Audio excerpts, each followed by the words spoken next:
Welcome to Stroke Forward. My name is Marcia Moran. For the next 40 minutes or so, we are going to talk about things that stroke survivors, or any brain injury survivor, deals with. If you look at me today, you probably don't see a person who had a stroke, but I feel it. My body functions differently. Do I think I will get back to 100%? Yes, because to think differently is to admit defeat. We will talk to all sorts of people who have been there, from survivors to caretakers to doctors, nurses, therapists, friends, and family who have seen us at our weakest. They have cheered us with their victories, no matter how large or how small. How did we get here? That's what this show is going to tell you. Have you ever knocked your head against the car door? That's how DeLucien got her TBI. She suffered by bumping her right temple straight into the car door, like a pool cue at just the right angle. Her brain bounced against the other side of her skull. Jan felt very unsteady walking into the house, and she was nauseous with very blurry vision. Typical concussion markers, so she went off to the ER. Her CT was clear, no fractures, no internal bleeding. They sent Jan home with a mild head injury. The biggest concern was that her right eye was having trouble. The doctors thought that Jan would be fine. If not better within 48 hours, she should see an ophthalmologist. Unfortunately, her story is all too familiar. After more than 2.5 years, she still has trouble with processing inputs and outputs, especially with too much information.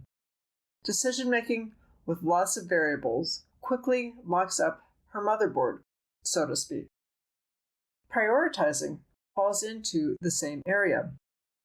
When there are multiple things that have the same priority, Jan can't figure out which one to pick. It's well and good to say, just pick one, or just grab the first one.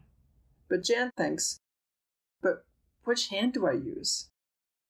Listen to how Jan figured out how to go forward.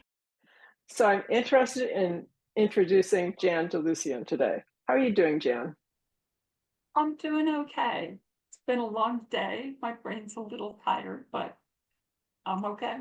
So do you remember the day that you got your TBI? July 17th, 2017. A gorgeous sunny day. I had taken 2 weeks off and was looking forward to going off and doing things the next day, genealogy research. And was thinking about that while I was pulling groceries out of the car. I backed out of the car fast and stood straight up into the corner of the car door. It did not break the skin. It did not knock me out. I felt really stunned and nauseous, but it was a gray day and my right eye felt like it was looking out into a sunny day. Between that and blurry vision, I couldn't read the nurse line on the back of my insurance card, and nausea, I knew I needed to go to the ER, so I did. And the CT scan was normal, no bleeding. I didn't even crack my skull. And so he said, you've got a closed head injury. Don't watch TV, don't work on your computer. Everybody was more worried about my eye. If your eye isn't better in 24 hours, call your ophthalmologist emergency number, just do it. And it wasn't better. So I did call them, and she walked me through a bunch of questions and said, it doesn't sound like your retina is detached, but we do want to see you first thing Monday morning. Mm-hmm. Call us, get in with your guy, tell them I said so.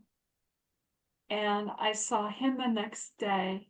And this is a practice that also has developmental ophthalmology as part of it. Okay. And as he was looking at my eye, he said that there was no physical damage to the nerve, to the eye, no inflammation in the nerve, nothing. He said, you have a concussion. Your brain and your eyes are not talking to each other right now. And I had incredible pain when I was trying to do one of the vision tests.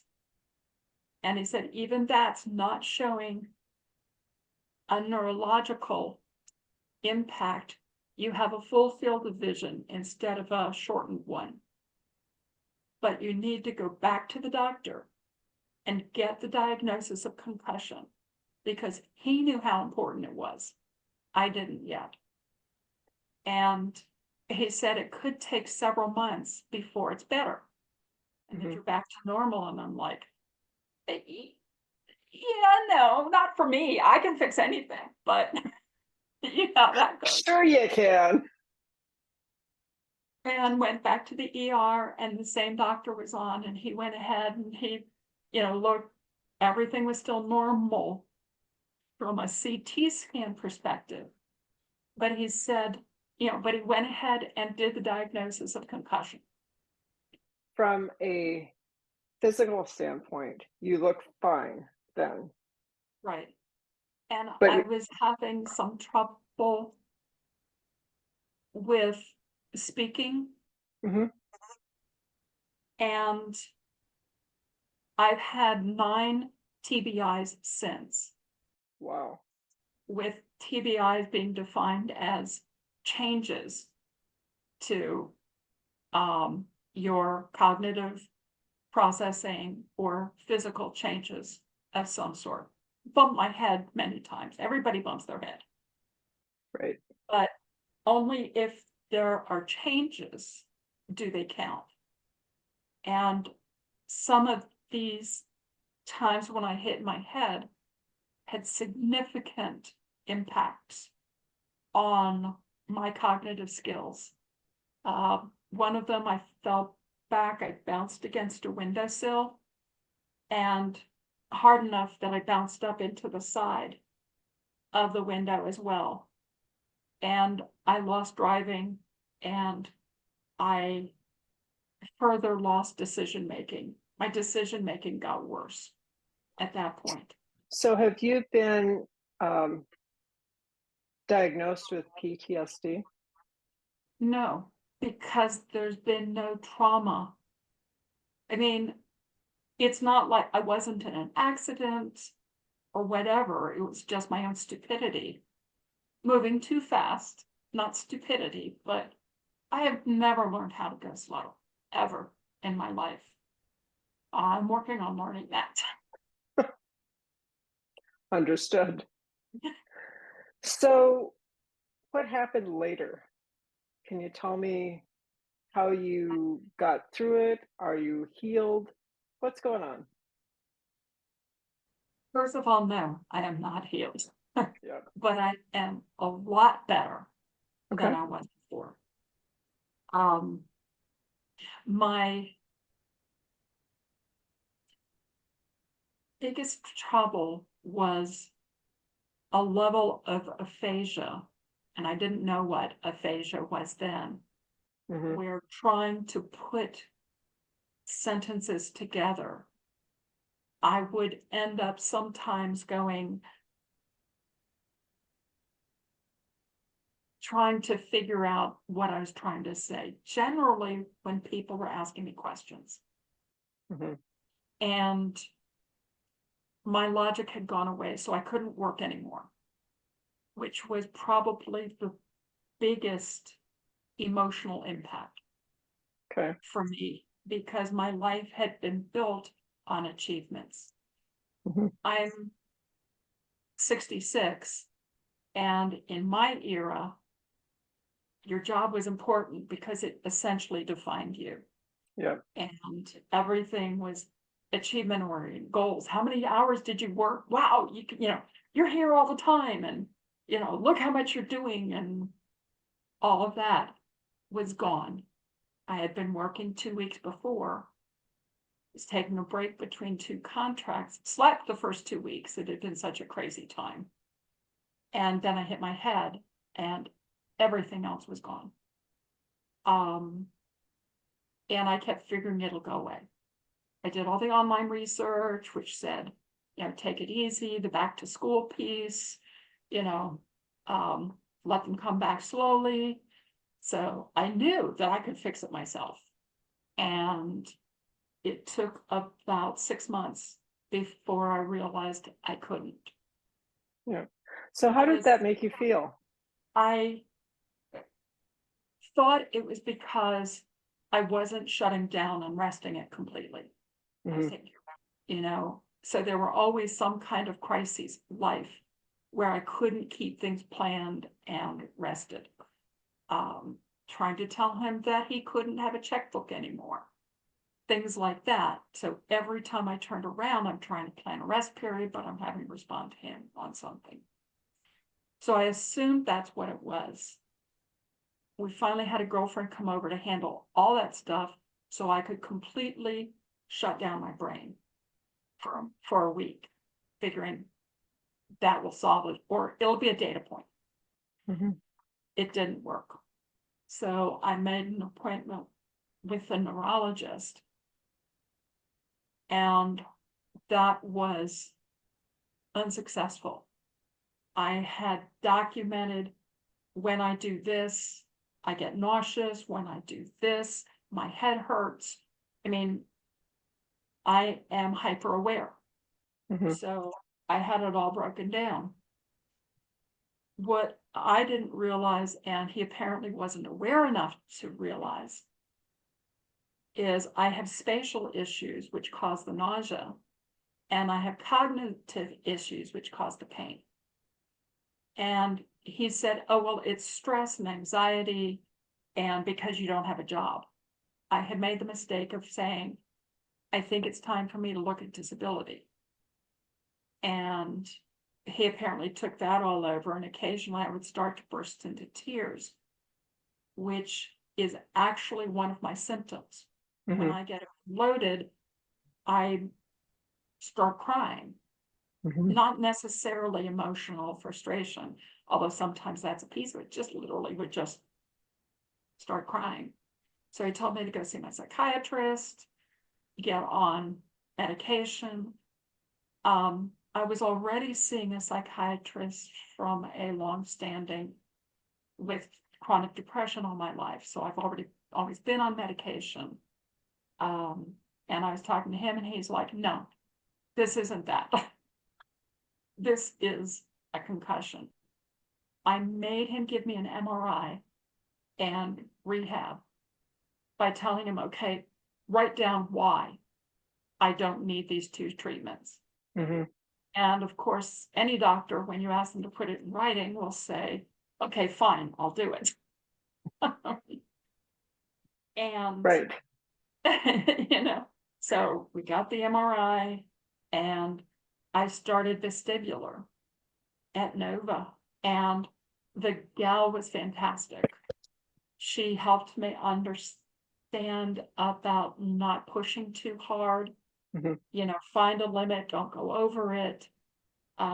We had that limit set a little high at that point, but she also identified cognitive rehab was necessary. Told the doctor, my MRI came back normal. And as I told you it would be normal. This is exactly what I said it would be. And he discontinued all treatment. A month That later, must be so frustrating. It really was the hardest. My first appointment with him, he said it's stress and anxiety with some depression. And on my way home, I shot a note to my psychiatrist saying, I guess it is all in my head. My son was telling me that, oh, stress and anxiety will do that, and was also downplaying it as not a concussion. He's a clinical psychologist. He shouldn't have been responding that way, but parents, Right. But I did. I was like, I guess it's all in my head. And he set me straight right then and there. Set up an appointment with me to come in and talk to him about it. And that helped me feel okay. But over the course of the next 6 months, I'd keep trying to push through and say, okay, you know, maybe it is depression. Maybe that's why I'm sleeping all the time. So let's just get through that and, you know, kick myself back into gear. It wasn't working. My head was going crazy, and I would end up down for the count the next day. And I would wake up in the morning in pain. Just my head hadn't relaxed long enough. And I learned a lot about what I call no-brainers. If I have something that doesn't make my head hurt worse, it's a no-brainer. And I found that some no-brainers actually would reduce the pain. Really? Yeah. And my no-brainers were watching old reruns. You know, the kind where you look at it, you see the first 2 seconds and you're like, oh yeah, this is this episode. You know, or that episode, MASH, Dating Myself, I Dream of Jeannie, you know, things like that, Star Trek. But when I would watch them, no-brainers were a recovery point. The brain was not working. Right. And I had to sit up to watch TV. Laying down means my brain has to change the view to horizontal, to the right angle, so it can process it. So by definition, laying down and looking at TV on your side or from an angle means your brain is working harder. So, you know, I stopped doing that. I'd watch TV for hours. I would even do my computer for hours, but I can't, as long as it was very linear stuff. I had hit my head another time, 2 times before I saw that first one. And that made the speech worse than it had been before. And some of the logic pieces were going. The plus side is my memory didn't go away. Right. My, a little bit of active memory, but short-term memory was working. My long-term memory, you know, was there.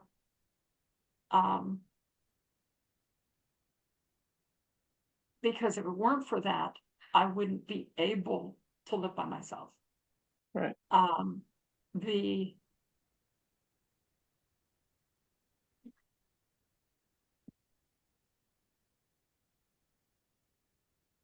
My processing speed in some aspects is actually still above average, but offset by other sub-skills that are non-functional. Right. So it averages out to normal. Whenever they do the neuropsychs, they're theoretically normal if they just look at the 5 domains. But my first neuropsych eval, she specifically said in her notes, it shows normal, but in observation, she's very clearly non-functional in some areas, highly functional in others, which are averaging out to the normal. And she was very specific about that. My IQ had dropped by almost 1/3. Wow. Which totally blew me away until my sister, who's a special ed graduate, said, your IQ never drops. Your ability to express it is what changes. And that made a huge difference for me. I mean, it really did. So the very last part of it, she noted that my stamina was really rough as far as how long I could do things. And said because of that, she will probably never be able to work again. And that was the piece that completely blew me away. Why is that so meaningful for you? Because I still thought that I'd get all better Yep. and go back to work.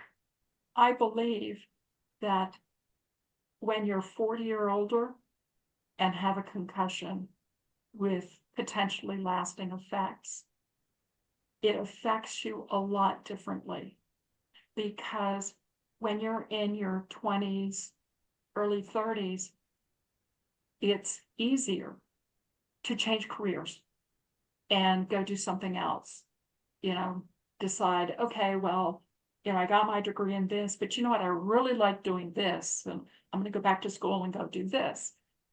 I'm not saying it's necessarily easy from the, I'm not saying it's not scary, but it's doable to them. When you're in your 40s and 50s, normal people are afraid to change jobs or completely change to a different career. They're afraid they won't be able to do it, learn it. So imagine somebody who already has difficulty processing with their brain and are going to have trouble doing classes. Imagine they're being terrified about becoming a new person. So whenever I heard anybody say, don't worry about the past, think about the new person. And I'm like, yeah, what new person? And it really would make me angry. yeah, Along with people would say, oh, just do this. I mean, it reached the point where, as far as I was concerned, just was a 4-letter word. And the next person who said just to me, I was just going to go ahead and punch them. yeah. I mean, it was, you understand. I do understand. A And lot of what you're. Oh, go ahead. a lot of people, even with brain injuries, will go, oh, just do this. It worked for me. And it's like, your brain is different than mine. Well, all of our brains are different. It's if somebody got hit in that exact same spot with the exact same amount of force, their impact would be different, because brains are like a fingerprint. They are that unique. So you get hit right here, and you're going to get hit on a different one of the curves or the waves or whatever they're called. So it can't be the same. And I mean, it's generalized as far as nodes and stuff like that, or lobes of the brain. Right. But, when I hit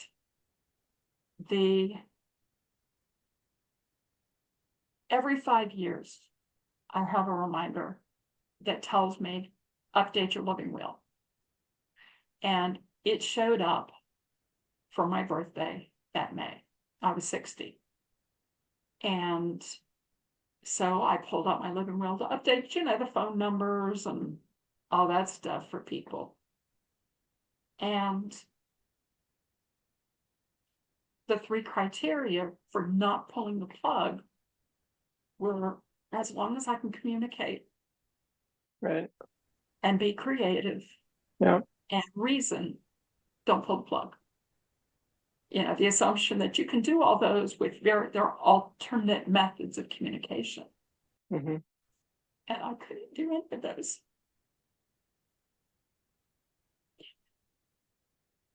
And it was very difficult to tell myself not to pull the plug. Yeah. Taking care of my father really is, or he passed away in 2020, but it's the only reason I'm still here. Good. Because, no, seriously, I can't think of anyone I think of as someone to look up to, because you do all these things that are meaningful to me that I've had on my journey. And if there aren't people around to tell people who have a problem, then these people have nothing to look forward to. Yeah. Thank you. So thank you. We was able to get in with the Community Services Board Mhm. because I knew historically that they help with mental health issues. Mhm. And I had no job, no insurance. I had been a contractor. Family and friends helped with my mortgage to keep me in my house. Mhm. Because if I can just get back to work, I'll be making enough to catch up everything. Thanks for listening to part 1 of Jan's journey. Please click on part 2 for the rest of her story.